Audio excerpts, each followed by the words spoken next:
and especially Xavier Simpson, their sophomore point guard. He at one point his 3-point shooting percentage was better than his free throw percentage, which is kind of unbelievable. It's just a hard thing to grasp there. It's kind of changed over the past month or so, but especially in this Ohio State game over the weekend. He kind of changed up his free throw, the way that he goes about shooting free throws. He kind of turns his torso to the right side of him, starts dribbling a little bit, then turns back and then shot. And it's kind of a little strange, but he went 4 of 6, which is definitely better. He was under 50% from the free throw line going into the game. I think he's really close to that 50% line after the game, after going 4 of 6. So a little bit of both the defense, the free throws, and then you get your sharpshooter Jordan Poole into the game, and he lights it up from the bench, contributes 15 points. That's definitely going to help him too. I'm waiting for the first guy who feels more comfortable launching threes than free throws to say, can I back up? You know, you're not allowed to go over the line, but you're sure allowed to go as far back as you want, I would imagine. And if you feel more comfortable back there, it's probably not going to, no coach would really like that, but who knows? Von, I mentioned the run. Let's just the way the season's gone. Going back to the Wolverines lost to Ohio State the first time, they actually reeled off 2, 4, 6, 7 wins in a row. Then came that stretch I was talking about where they had lost actually 4 of 9. They were 5-4 to a 9-game stretch prior to this 3-game winning streak now, and that's why I asked what the difference was. And you think the real key is lockdown defense. Is that been against everybody, or is that just what you noticed in the difference between the first Ohio State game and then the win over Ohio State this time around? For the most part, in most of their games, I would say, especially that first Purdue game, that was one of the best defensive performances that they had all season. Purdue at that time was, I think, number 5 in the country, and they lost by just a single point. And then they went to Purdue and only lost by a handful. I think they only lost by 4 points. 4, I think it was 92-88, I believe, yeah. Yeah, exactly. And that game, one of the games that you were kind of alluding to is that game at Nebraska in the middle of January. They lost by 20 points. By far the worst defensive performance that they had all season. And Nebraska actually countered their defense really well with some real nice defense of their own. They limited Mo Wagner. I think he only had 2 points or 4 points or something along those lines in that game. So when your superstar forward isn't having a good night, you're probably not going to have a good night either. No, the whole team really struggled in that game defensively. Nebraska, albeit they did have some nice bounces go their way on the rim and off the backboard, but it's just going to happen like that from time to time. Definitely not their best defensive performance, but yeah, I would say for the most part throughout this, and at least throughout the Big Ten season, and most of their success has come from the defensive side of the ball, being able to force turnovers, something that they did really well against Michigan State, something that they did fairly well, I would say, against Ohio State the second time around. And even in that Wednesday of last week against Iowa, they were able to force some turnovers in that game too. So I would definitely say on the defensive side of the ball, that's their forte. That's been something that they really strive to be good at, which is something that John Beilein teams typically aren't very good at. Typically, out of a John Beilein team, you're going to see, a lot of threes being shot. You're going to try to get as much offensive power as you can, and just kind of hope for some success on defense, on the defensive side. But this year, it's been a little bit different, and it's kind of strange to see, but it's working out for them. So, if it works, if it ain't broke, don't fix it.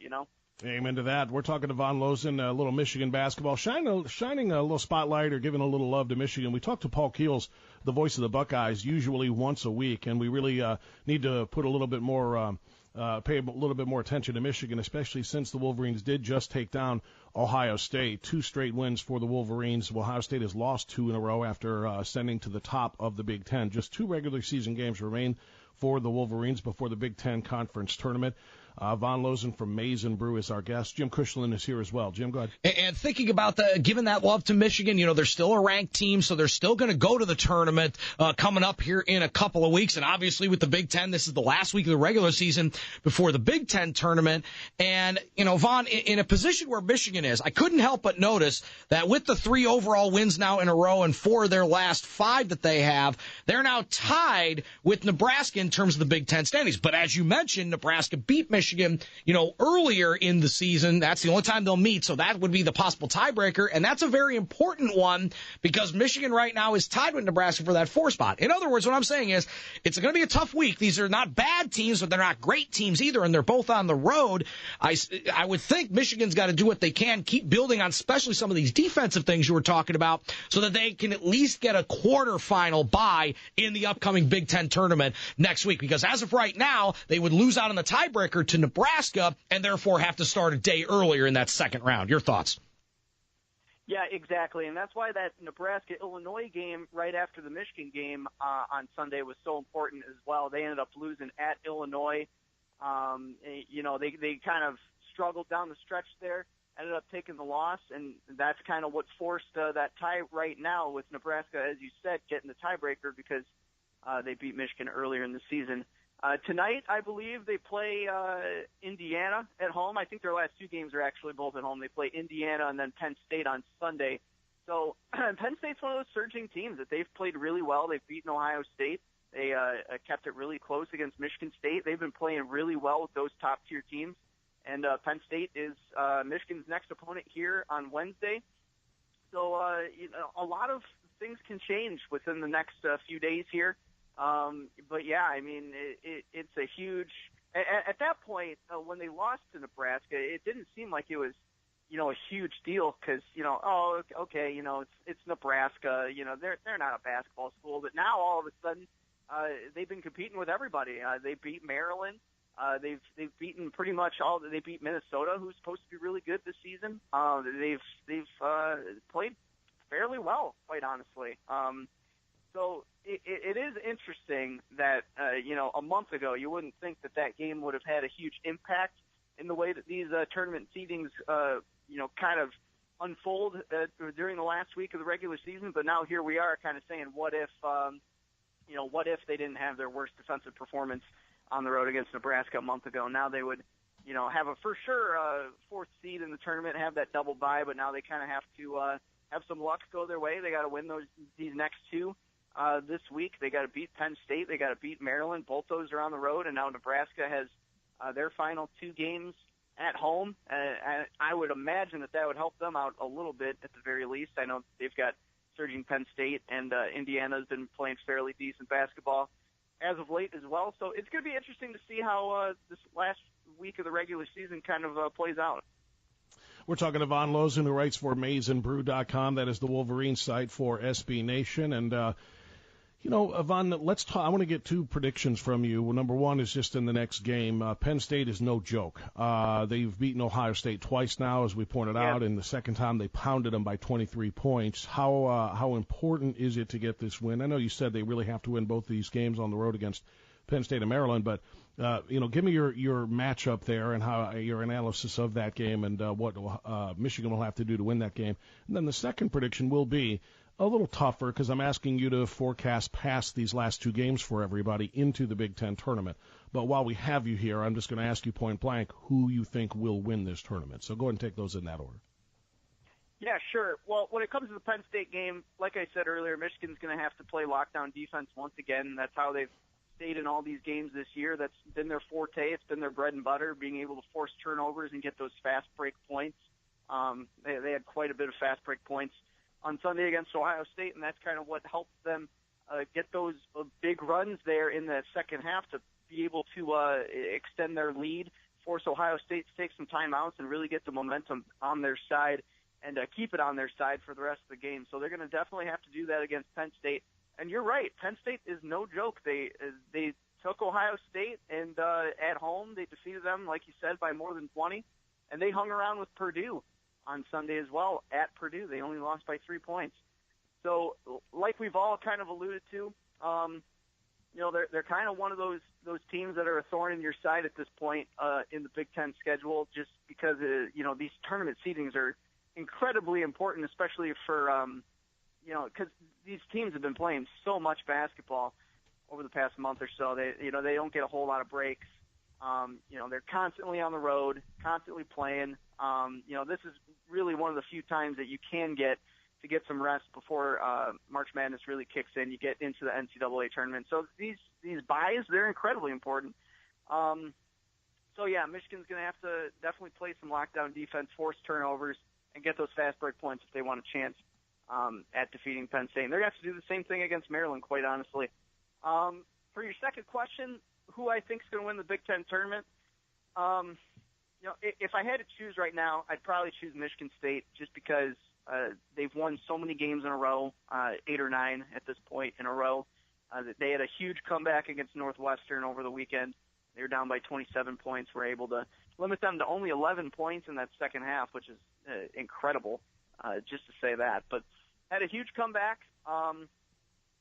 They've hung around with the best in the Big Ten, the best in the country. I think they've only lost just a handful of games this entire year. Really played nicely against Duke early in the season. As of right now, I would probably say Michigan State. But you got a couple dark horses like Penn State, like we've been talking about. They've been playing really good as of late. So if they take their hot streak into the Big Ten tournament, I could see them getting to the finals or maybe the semifinals. So I would say Penn State's definitely a dark horse. Michigan's got their chance. Ohio State has their chance. Purdue has their chance, but I think as of now it'd probably be Michigan State. Michigan State, the favorite right now. Kush, what do you think? One thing I wanted to say real quick on this specific game for Michigan coming up against Penn State, for what it's worth, guys, when I talked with Paul Keels on the Buckeye side of things yesterday, we recounted that Penn State loss for the Buckeyes last week. The one thing that stood out to me is that Penn State, not known as a basketball school, doesn't get a lot of big crowds. One of the biggest, loudest crowds, Mr. Keel said, he ever experienced in Happy Valley. So crowd will actually be a little bit of a factor when it usually is not at Penn State. Just throwing that out there. Yeah, well, that's definitely an interesting side note. I had no idea that they turned up there for basketball. So it's no, I mean, I would absolutely expect that in the actual Happy Valley that is that stadium, the football stadium. But they're really jacked up there for their basketball team. And again, when they've beaten Ohio State twice now, they've beaten some very good teams. They're trying to make that move into the upper echelon, not only of the Big Ten, but nationally, and trying to shake that reputation as being a football-only school. And that's what it takes. It takes victories over teams, like Ohio State and like Michigan to do that. They would like nothing better. This is kind of weird, Von Lozen, because obviously we always talk about the Ohio State-Michigan football game and the rivalry there, and how Jim Harbaugh has struggled to get any footing, any traction against Urban Meyer since he came back, or since he took the Michigan program over, and he's also struggled against Penn State. That threesome between Michigan, Ohio State, and Penn State, and that's not to leave Michigan State out of it, but that has kind of become the little football devil's triangle, if you will. Penn State wants to be just as good in basketball. And Michigan, for that matter, is trying to restore its reputation as being one of the top programs in the country, not just in the Big Ten. So, every time any one of those three teams play each other, it really seems to be, they're ramping up the intensity just a little bit, maybe a little bit more than they had previous. Yeah, definitely an interesting point. Kind of like an unwritten rivalry or something like that, just because of greatness, not geography or history with Ohio State, Michigan football has that. But Penn State just kind of, when they came to the conference, played their way into it, where there is kind of a really interesting rivalry now between those three schools, for being at the top of the conference. Yeah, that's definitely a really good point. Even earlier in the football year when Michigan traveled to Penn State for the prime time, 8 o'clock, they had a whiteout. It was their whiteout game. They always have one a year. They definitely came out against the football team, and hopefully they come out against the basketball team too. It'll definitely be interesting to watch that. No question about it. Jim Cushling, you said you had something else on the football side? Yeah, I just want to get your thoughts, Vaughn, the one football news for Michigan that trickled out in the last week or so. Jim McElwain, formerly of Florida, he's now on Jim Harbaugh's staff and as an assistant. What are your thoughts on that? What do you think he'll bring to the Wolverines on the football field? Well, it's definitely interesting news. In their first football game last year, Michigan and Florida met in Arlington, Texas at Jerry World, and they at the very end of the game, Jim Harbaugh and Jim McElwain shake hands, and it's kind of interesting that would be the last time that they would have interaction before now becoming colleagues there over in Ann Arbor. It's definitely interesting.